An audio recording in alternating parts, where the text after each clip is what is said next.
On me demande pourquoi je suis juif. C'est à toi que je vais répondre.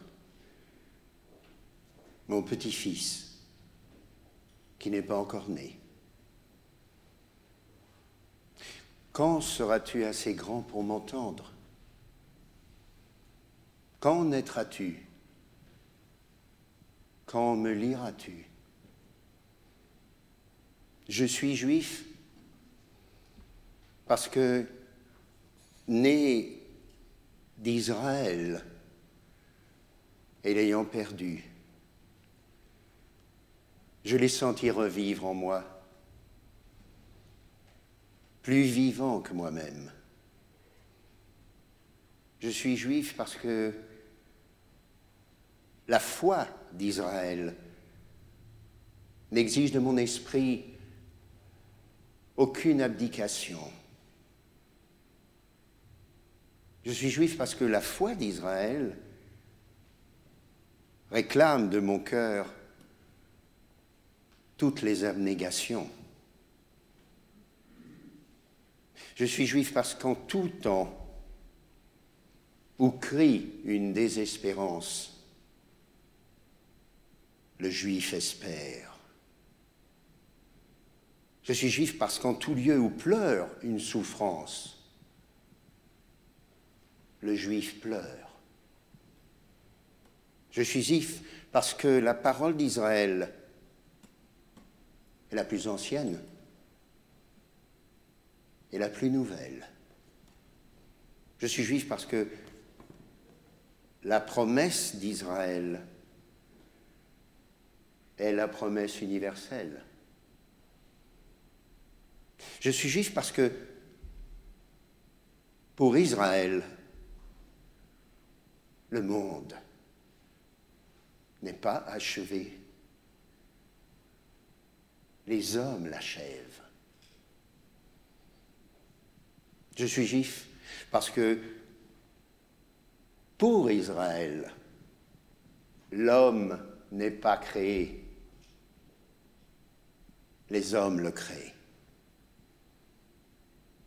Je suis juif parce qu'au-dessus des nations et d'Israël, Israël place l'homme et son unité. Je suis juif parce qu'au-dessus de l'homme, image de la divine unité, Israël place l'unité divine et sa divinité.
Hans Kluge, SS, Obersturmbannführer, jette un ordre. Cherchez-moi, au bloc numéro 9, un enfant âgé de 8 mois. Apportez-le-moi ici même. Il pose devant lui le scalpel, donneur de mort, une coupe pour recueillir la rate et le foie. Il attend 30 minutes. Il leur faut bien une demi-heure à eux, au SS, pour arracher un enfant à sa mère, pour le poser sur la table de travail de l'Obersturmbannführer SS, Hans Kluge. Il met le tablier en caoutchouc, enlève sa casquette SS, pose un regard froid sur l'enfant qui pleure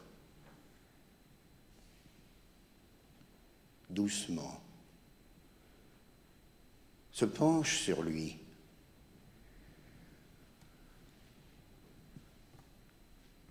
Quelle horreur!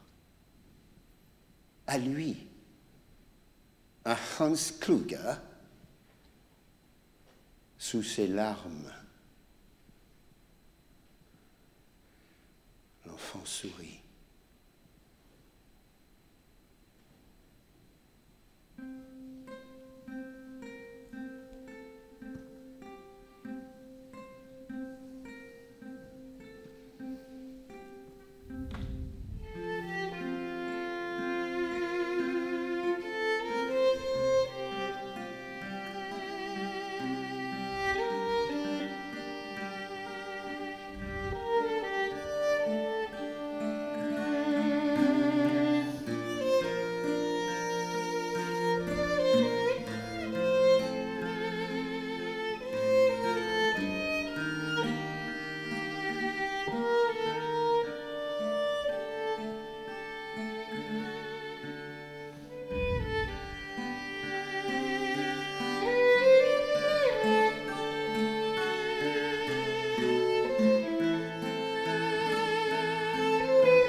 Je me pinçais le visage.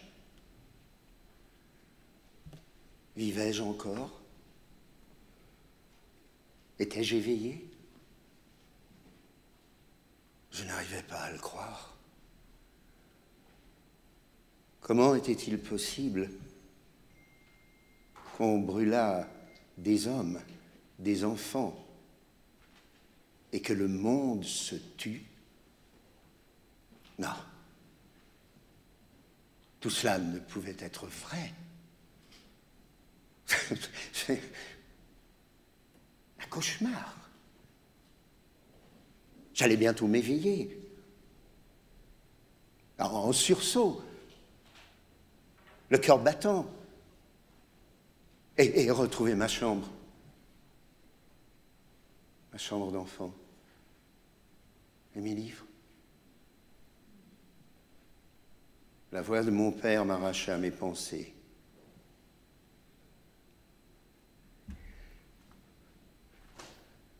Dommage.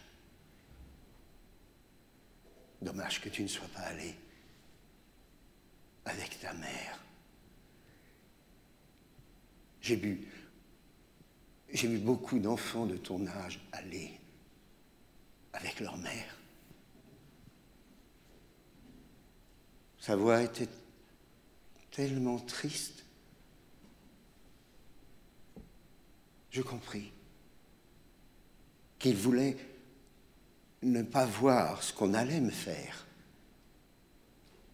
Il ne voulait pas voir brûler son fils unique. Une sueur froide couvrait mon front, mais je lui dis que je ne croyais pas qu'on brûlât des hommes de notre époque, que l'humanité ne l'aurait jamais toléré. L'humanité? L'humanité ne s'intéresse pas à nous. Aujourd'hui, tout est permis. Tout est possible. Même les fours crématoires. Sa voix s'étranglait. Père,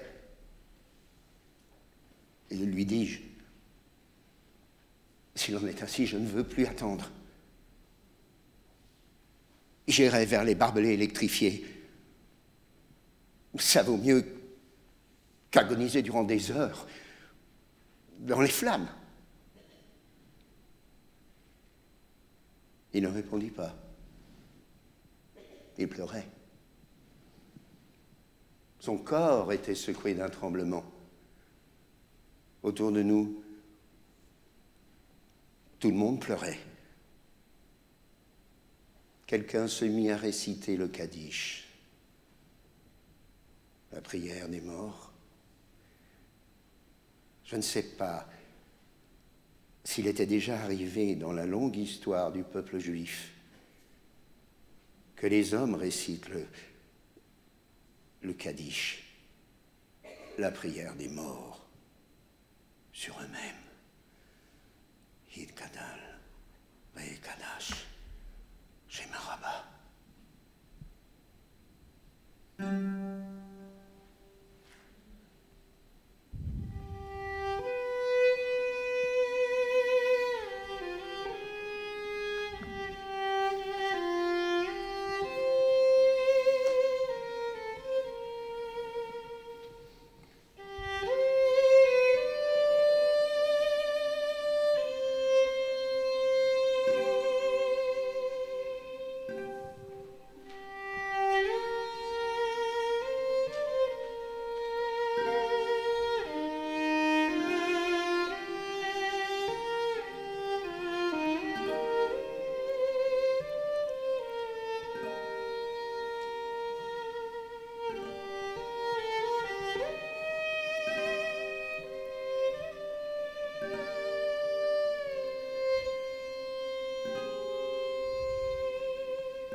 Salman Grodowski était un membre des Sonderkommando à Auschwitz-Birkenau. Avant d'être assassiné, en 1944, il avait enterré 2 manuscrits près des crématoires qui ont été retrouvés après la guerre. Cher découvreur de ces écrits, j'ai une prière à te faire. C'est en vérité mon essentielle raison d'écrire que ma vie, condamnée à mort, trouve au moins un sens, que mes jours infernaux, que mon lendemain sans issue atteignent leur but dans l'avenir. Je ne te rapporte qu'une part intime, un minimum de ce qui s'est passé dans cet enfer d'Auschwitz-Birkenau. Elles sont arrivées, les malheureuses victimes. Elles se tiennent là, debout. Les victimes glacées d'épouvante, impuissantes, résignées et déçues. Elles embrassent du regard la place, la bâtisse dans laquelle leur monde, leur jeune vie, leur corps palpitant vont bientôt disparaître à jamais. Elles ont vu la vérité dans sa nue réalité, devant leurs yeux. Le gouffre est déjà béant. Et elles sombrent dans l'abîme. Les étoiles s'éteignent, les cieux s'enfoncent dans les ténèbres, la lune cesse de luire, le monde sombre avec elle. Et elles, les malheureuses victimes, veulent se noyer au plus vite dans cette mer qui les engloutit. Nous les conduisons, nos chers, nos tendres, nos bien-aimées sœurs. Les fours flambent et grondent comme des vagues de tempête. Ils brûlent d'un feu allumé depuis longtemps, déjà, par les mains de ces barbares et assassins du monde, qui espèrent par sa lumière repousser les ténèbres de leur monde d'horreur. Le feu brûle, haut et clair, en toute tranquillité. Nul ne l'entrave, nul ne tente de l'éteindre. Vaste monde libre, verras-tu un jour cette haute flamme? Et toi, homme libre, sache que c'est le feu de l'enfer qui brûle sans cesse. Vois-tu, un jour, ton cœur gelé se réchauffera peut-être à leur feu et fondra, et les mains froides, les mains glacées viendront ici éteindre ces flammes. Cet enfer, qu'il brûle à jamais, et quoi que soient dévorés dans ces flammes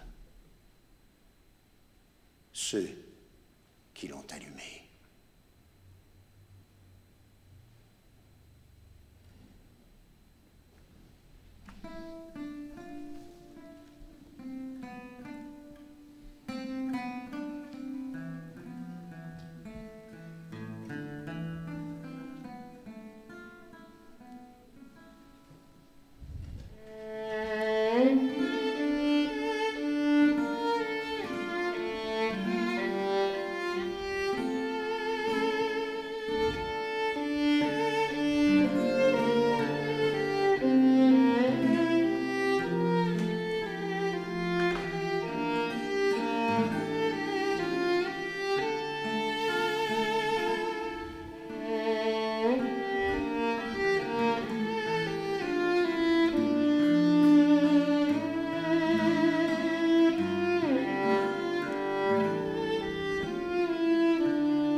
Et les Hébreux marchaient guidés, la nuit, par 6 colonnes de flammes, et le jour par 6 colonnes de fumée.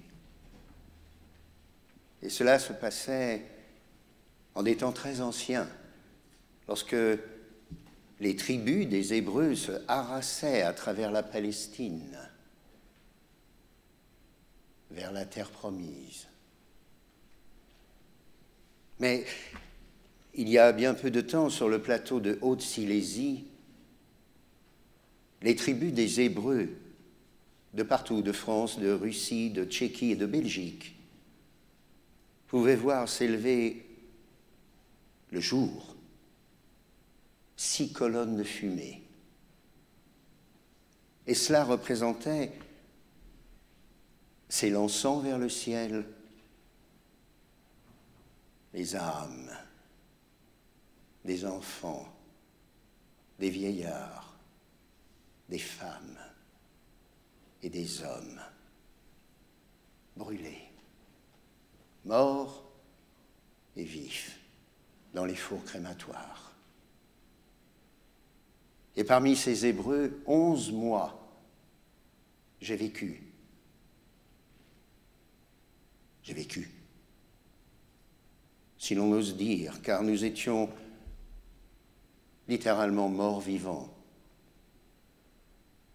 Maintenant que tout cela est fini, et bien fini,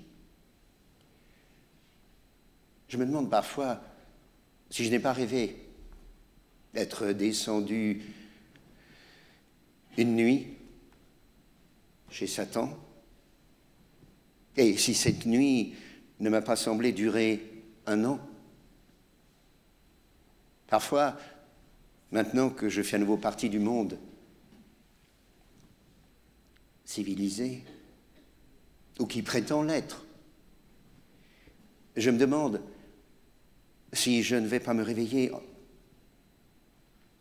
en habit rayé, au bagne. Je me demande si cela est vraiment fini. Cependant, je suis sorti des enfers. Si j'ai échappé à la fureur des démons,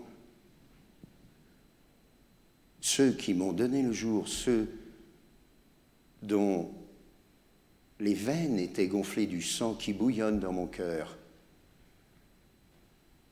ceux-là ont péri dans cette fournaise ardente qui 3 années durant ne s'est jamais éteinte. Alors, le soir, au lit, lorsque tout dort, je pleure, je serre les poings et les dents. Et au lieu de regarder la misère passer, je regarde la page lumineuse et blanche que l'avenir ouvre devant moi. Et je veux y inscrire une vie sûre et droite. Je veux vivre, aimer, bâtir, servir, aider tout de même. Jacques Lubetsky s'est suicidé le 20 novembre 1950 à Paris. Il avait 22 ans.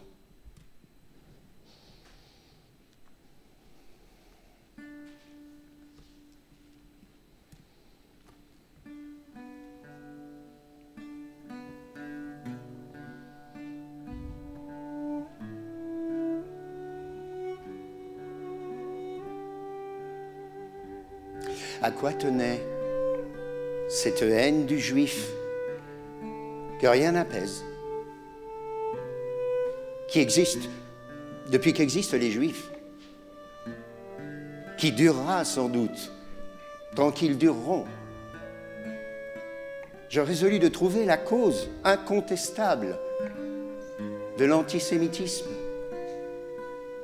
J'ai dû écarter nombre de mythes connus J'ai dû exclure l'antisémitisme prétendu chrétien. Les Juifs sont juifs. Ils veulent rester juifs. Toujours. Partout. Même malgré eux, ils restent juifs. J'en étais venu à penser que l'antisémitisme n'a qu'une cause véritable. La prétention des Juifs à être juifs. Alors, durant des siècles, en tout lieu où ils vivent, les héritiers du judaïsme persécutent les Juifs. Mais si grande que soit leur misère, si nombreux que soient leurs exils, une providence, en chaque siècle, leur ménage un abri. Et maintenant, mon enfant, tourne-toi vers ce passé. Et réfléchis. Regarde. On ne reproche aux Juifs qu'une chose. Et malgré tous les mensonges et tous les meurtres qui l'accompagnent, ce reproche est justifié. Ils veulent être juifs. Et dis-moi si, dans cette histoire unique, tu ne sens pas l'éternelle présence d'une pensée et d'une volonté qui ont dicté à ce peuple sa tâche, qui en ont rendu possible l'accomplissement en l'éprouvant par la souffrance et en le sauvant dans les épreuves, en le guidant pas à pas de son passé douloureux à son triomphant avenir. Pour moi, mon enfant, qui ai si longtemps cherché la preuve de l'existence de Dieu, je l'ai trouvé dans l'existence d'Israël.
Israël est vivant, et pour l'éternité. Après 3782 années, y a-t-il encore quelque chose qui n'aurait pas été dit sur Israël, sur ses souffrances, sur son destin tragique, sur ses combats héroïques, sur sa foi de lumière, sur sa parole, sur ses silences. Le XXe siècle aurait pu être le dernier pour les Juifs. Il fut le premier pour l'État hébreu. Mais que sera le XXIe siècle pour Israël? Même au cœur de ce nouveau siècle, il n'y a pas un jour, une heure, une minute où l'État juif ne doit pas se justifier, se défendre, faire preuve de mesure, non seulement aux yeux du monde, mais à ceux de la fidèle diaspora. Tout a été dit. Et tout doit l'être encore. Il n'y a pas deux Israël. Celui là-bas, celui éparpillé ici comme ailleurs. Il n'y a qu'un Israël, car Israël est en notre cœur, dans celui de chaque juif, de chaque juive, là-bas ou ici. Il n'y a pas un morceau de la terre d'Israël qui ne soit en chaque cœur de juifs, de juives. Il n'y a pas un souffle de vent d'Israël qui ne respire en chacun d'eux. Et toucher à Israël, c'est toucher à chaque cœur de juifs, de juives. Ils ont cru, nos ennemis, réussir à nous séparer en deux. Ils n'ont réussi qu'à nous séparer d'eux. S'ils nous avaient tendu la main au lieu de nous exterminer, nous leur aurions tendu la nôtre. S'ils nous avaient ouvert leur cœur, nous leur aurions offert le nôtre. S'ils nous avaient pris dans leurs bras, nous y serions encore. On arrache un clou avec des tenailles. Celles de l'antisémitisme n'arracheront jamais un juif, une juive, à ses racines. Elles tiennent à lui, à elle, et les nourrissent. Israël est un. C'est la clé de l'éternité de ce peuple. Un, pour vivre. Un, pour aimer comme à l'image de l'homme, de la femme. Un, pour se battre pour les autres. Un, pour oser bâtir, élever, agrandir, protéger. Un, pour tout dire, pour rêver, pour ne jamais oublier d'où il vient et où il doit aller. Car la force d'Israël est de voir en avant, mais surtout en lui, pour donner le meilleur de lui-même, parce que chaque juif, chaque juive du monde entier sent qu'Israël attend de lui, attend d'elle le meilleur. Si les étoiles se détachaient du ciel, où tomberaient-elles? En notre âme. Au lieu d'attendre qu'elles s'y posent, faites naître les étoiles en votre cœur, par l'amour, pas la haine. Chaque réussite, chaque effort, chaque victoire que nous remportons ainsi sur nous-mêmes, pour mieux aimer les autres, pour mieux leur faire aimer notre peuple, est une victoire pour Israël, pour lui construire cet avenir d'amour tant espéré. Gloire aux plus humbles des Juifs, des Juives du monde entier. Entends battre leur cœur, Israël. Il bat pour toi.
Pardon? Je sais pas, oui, si tu veux. Je sais pas, on appelle si peut-être, non? Oui.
Viens, Joël. Viens, Joël.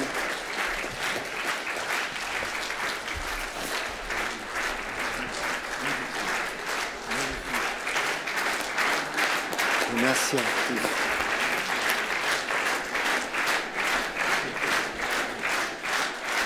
Tu veux dire quelque chose, Anne? Tu veux dire quelque chose? Tu es sûr? Non? Tu as laissé, Maxime, tu as laissé le micro? Oui?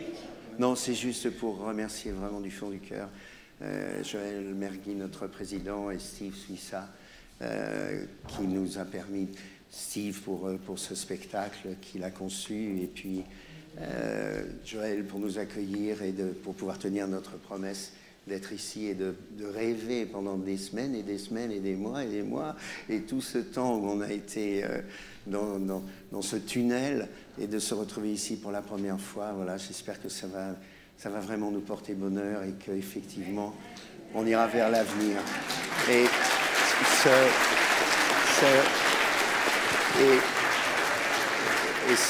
et justement, le porte-bonheur, c'est que grâce à Steve, bien sûr, avec ce spectacle, on va pouvoir retourner au festival en Israël, au festival en langue française, qui est vraiment pour nous un bonheur et voilà, un autre des succès de cet homme-là. Voilà, merci beaucoup.